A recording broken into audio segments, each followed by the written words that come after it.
Mese Kwaso. And I'm saying Kwaso. Ah, a Kwaso is a Kwaso. I didn't do baha. I'm a far from her. No. Obama, no, go from that. I am some. I asked him for my baby. No, said you do with here. Hey, Nana. Did he come what's Nasi? DL News.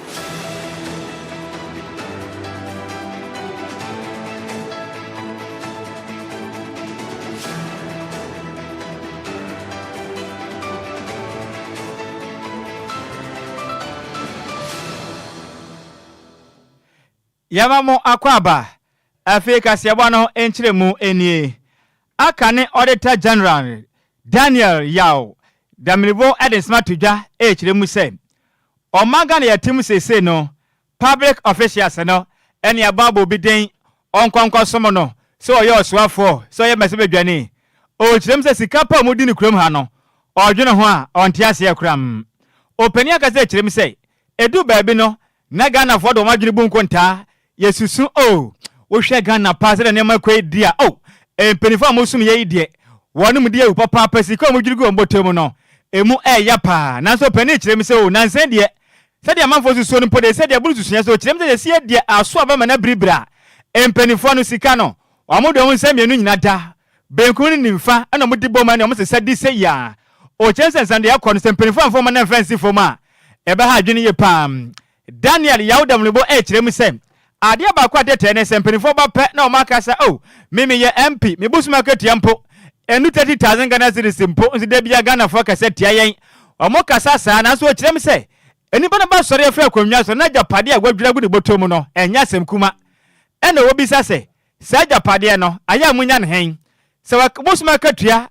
de bia dama no amokan endi se ye no na mo gye de a na sa sika ena japade na ahyandom de damu no sika no munya firi hefa wakasa kirem se Ghana mpanifo ne nyamia nim ni nukure ni o kirem se aboro modi bo man ni Ghana nya ya yemfa ntansa no mfa mo MPP NDC mu mpanifo afiri so mankasa no waya o man Ghana tanfo pa Yaudam no wakasa kirem se edu pempen so yimra na otia banwa so bodwumaden se na de agenda no se ho kirepo mo fa mu se mo yan hye ya mra se ko betumi abo no wi besoma obetumi na japade aba bontan Ghana fo nyira hu na japade a wo no oso obra papa ne ho kire ne pa anya sem kuma enu wakasa kire mu sa na moto akwaso no sa Ghana mpanifo afom na nsi obedru ba no man Ghana be bogwe na pampa mefisa de akwaso no emu eye pa one se nchefo din kuma ne sem sei e de tuja. We are not suspicious of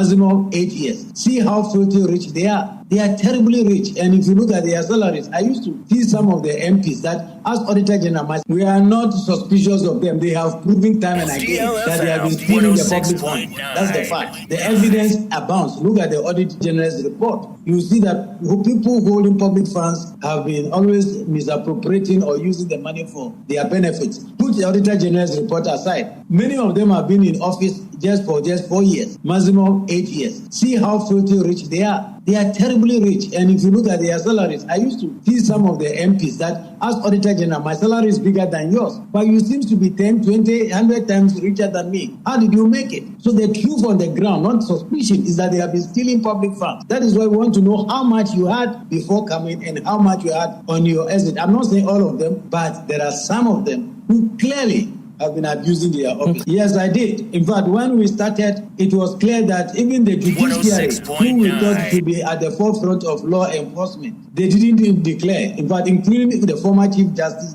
Nhyiraba Kwadwo and the rest, several of them, judges of the High Court, Court of Appeal, Supreme Court, they were all not declaring. And when people complained or petitioned the Commission for Human Rights, I was completely disappointed when the Human Rights Commission just said that, well, there are no punishments prescribed in any law for them, or at 550 does not prescribe any punishment, so go and sin no more. I thought that if the Constitution said do something before you can enter office or you can assume office, and you didn't do that before coming to office, you are occupying the office unconstitutionally. For instance, President Mahama just wake up on the 7th of January 2025 and say that I've been voted for as a president, so I'm going to start as a president. I don't want swearing in. No.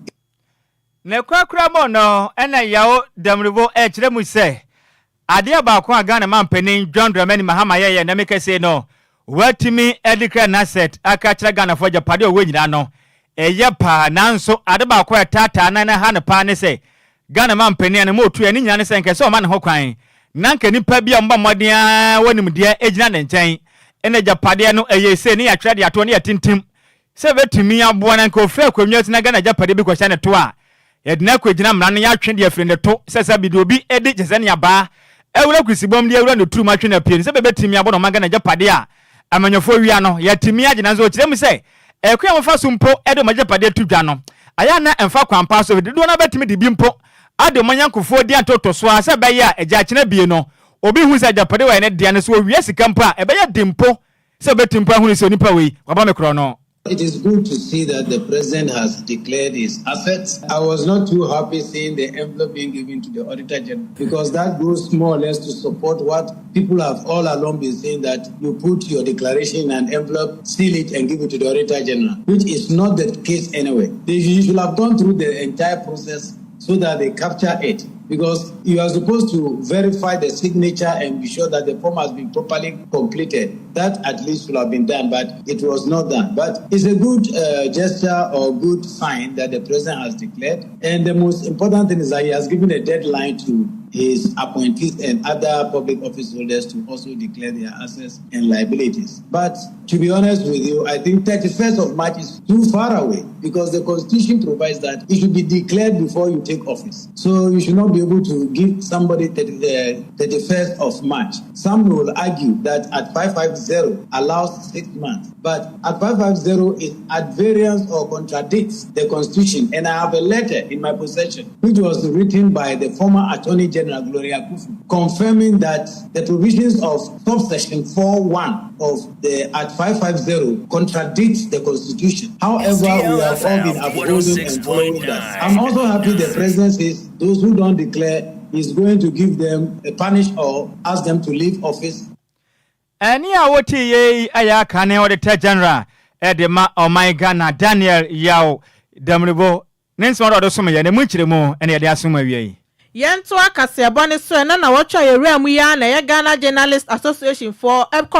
press conference na mukoka say eya nsemtrofo bi anipa num bi eto sha omuso na yade a asaban no ayi omani ade ama o machese ha adwin ye papa we na ya Felix Kwachofo so na hwenkita hodie so ewe ye omampani akache ene nsemtrofo ebetwetwe nkoma wa ye ogefo boso me ne de to so dunkru na ochemu say ensama amoka de ato omampani so de ha adwin ye pa esan say asama amoka nukra bia enimu ewo mu so omo obo made aso betimi akire nipa num ya omutimi eto eye nsemtrofo so eye omo pasapasa no esan se nsemtrofo nso ana mampani betena akonya no so yade ankrofo bi ato ahya omo so na emomunya asem na amoka no kresan se omampani yade obo no homodin ase obetimi akire san ankrofo enti adenti ana ewosamo kansem we editi omampani enya ade a eni twa ye kra.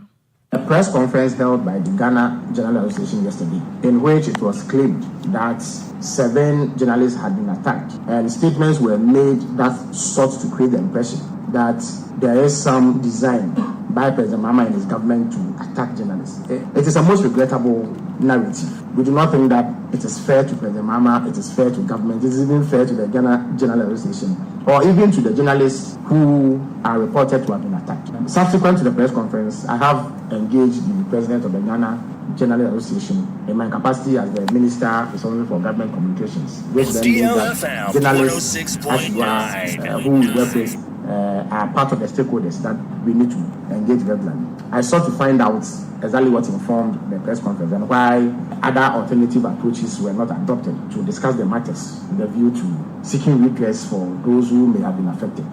After the conversation, we agreed that early next week there should be a direct interaction between my office and the Ghana Journalist Association. So I hope that that meeting comes off, and at that meeting we'll be able to address any concerns that journalists may have. That said, I must also express dismay about the way that narrative was woven. It created a certain misleading impression about government and about DLFM 106.9. all of you are aware that the mama is an easygoing, down-to-earth, affable individual. Elia uti ye Felix Kwachi ofoso na shenkita hudie so ewo mampeni akachi. Yen pia kasi abon so yenko piemo ewo apie matenum. Ni yenko piemo ewo oboa ho na adehya mo oboa ho ewo fante oboa ho fante anu ne wo ayensu ano district nem ewo apie mantem akasa ebobra echirimi se wonom entiase se enamika se no Forestry Commission atumi afa koti kwan abetwada ede ato mo mfidi a onom tufu magudie mu echiremi se kwan aso ehwe magana kwa ya ho tuye no nyamyanem ne kure ne wonom bo enya de adwoso kram emebu na echiremi se ekroma motei adwuma ni ho eyekua ye nko na wo nansensen ko padom galamsi ya ba emansika ba mante ebotom na mu didi anya bia dia na mpenifo mu hemmo omo ho ye mahika kenti motuma betwaja ede ato mo excavators im ahye ne nyina adihye ye kyeremu mpo se na kagana mpenifo yi na so maye bone mu mpa anka machine si mumfa nkwasi eye district assembly honom na nkaja omo metua sika meje anya sempo aka mumfa anya adwuma emfa so mo man Ghana ne mo ade sese ye ti se ye die adan adihye kyem se ye omo ye pasa ho kyira Ghana fo na mu Ghana mpenifo no ho hia mo dane mom se ekobase obenya sika ede to excavator okotufu magudi na motata no saa adihye kyem se dabi Ghana mpenifo no mani ni ye kura ne senti omo etoto ede Forestry Commission se momade na moto na moto no wontwa mo mfafre ho kram emi to moto nsa ede afra Ghana IGP posi sahin Dr. George Akufu Dampare se omo ne nan emonoto na onya bebi mfanfa ho afri se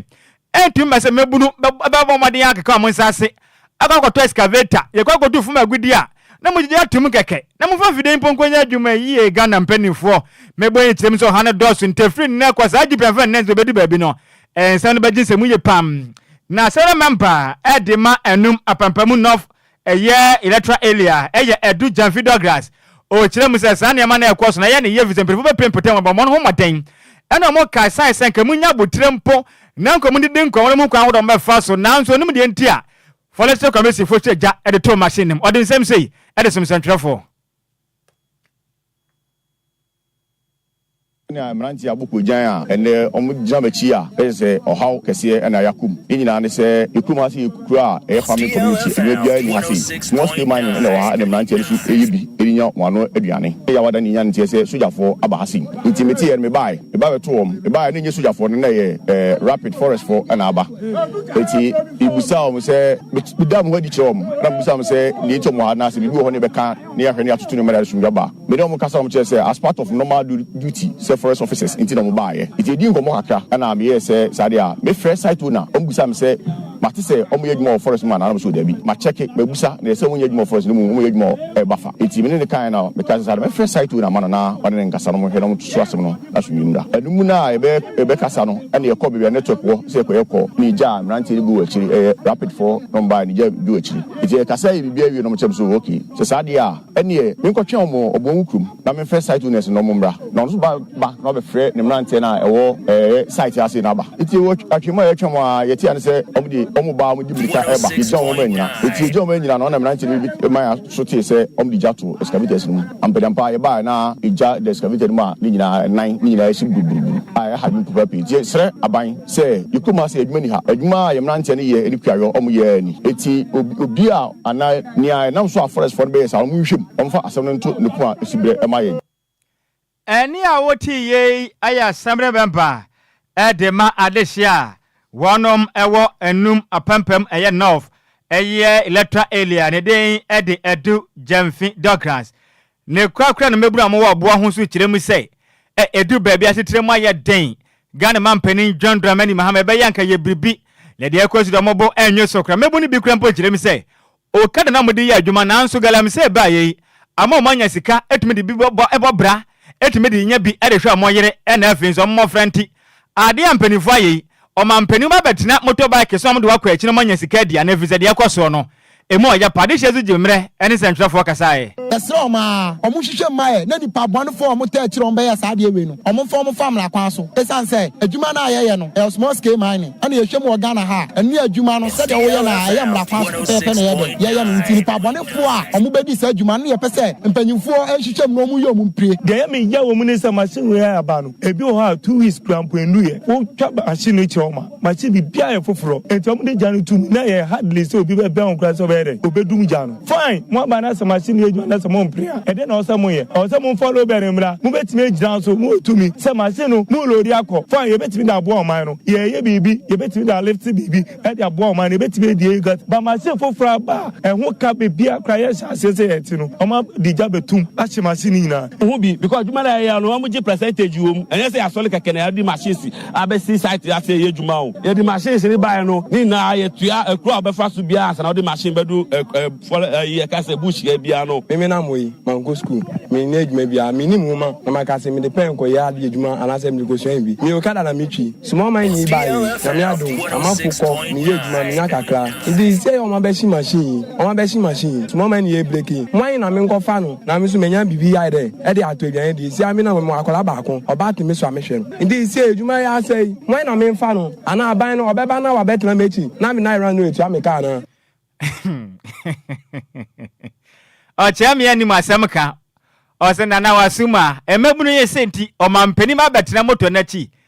na mo de na call runs na watua mo ka na fi se masina obehye ne de nyame ani murikure ni asemu na ye o mo ye pa esika emebunu na kasa o na o mo kire mi se de ekoso na mo bonyu so debi o mo nta se fi se machine ne boye din enti no shina motion no infa so pa be na mo benya free so machine nyina ye mono pa we de soku o mo to ye adwuma mo de akodi kan kwa ya ni jadam na emebunu se munya ayi invasion ne kwa ye ni mu na yesi ye ntunu munya hoko munya kwa ye ni mu ko na so ma ka se mpenifo ne ni mu hu bi se ba ko kan he o se o mo ne o ma de yo mo wonkofo bi o mo ne o mo kasa o ma mo kwan so mo nkono mo to mo timi fo mo pekeke enko so mo che machine na mo fa nkosi de sister assembly ho na mo fa nya adwuma na munya se motion na me de a hye ne de emoa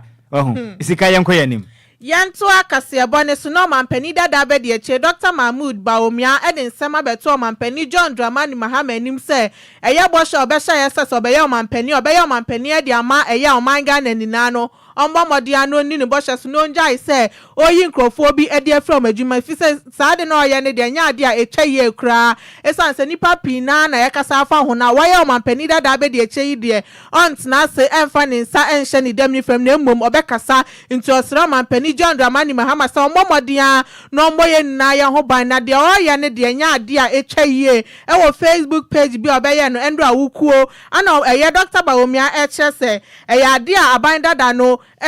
employ nkrofo so omombra be ye adwuma sa na be yo metimi asoma man Ghana na emom eye new government iba ye de omu yi omu ni na